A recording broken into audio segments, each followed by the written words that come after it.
All right, we're following breaking news on vote 2016. Hillary Clinton has won the Nevada caucuses with about 80% of the precincts reporting. Clinton leads Bernie Sanders with 52.1% of the vote. She's poised to take 18 to 20 of Nevada's 35 pledged delegates. Now here's a look at the Clinton victory rally in Vegas. The presumed Democratic frontrunner is expected to take to the stage at any minute.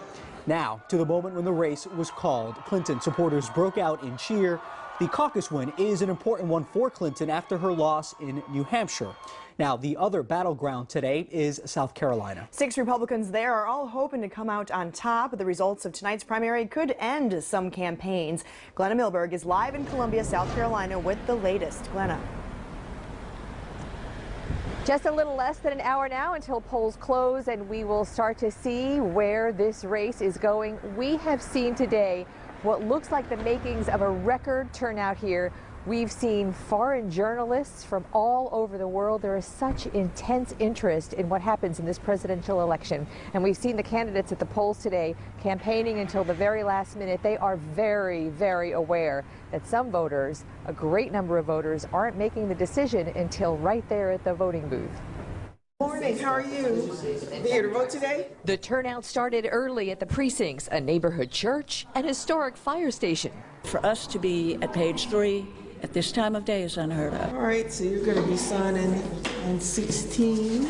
South Carolina's GOP primary is open to registered state voters of either party and independents. You can vote in whichever primary you want to vote in, but you can only vote in one. For the candidates campaigning at precincts around the state, much is riding on the South's first vote.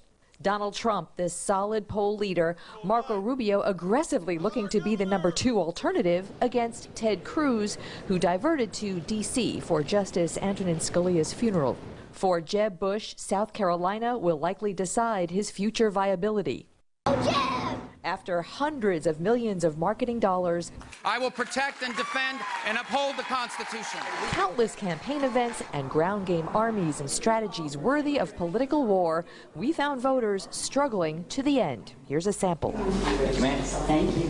There was nobody that I could just grasp and get behind. I was changing my mind every day. We had to research a lot because the candidate pool was huge. I was undecided until yesterday, and it was just a specific moment with one of the candidates that kind of confirmed my decision. At the end of the day, I want somebody that's going to be able to beat the Democratic candidate in the general election.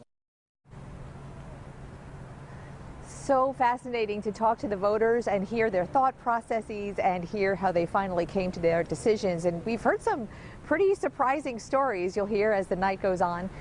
Next week, the parties switch. The GOP heads to Nevada. The Democrats come here to South Carolina for the primary, and the candidates are already starting to spread the campaign and the ground game into those states.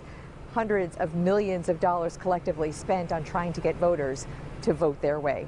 I'm Glenna Milberg, live in Columbia, South Carolina tonight, Local 10 News.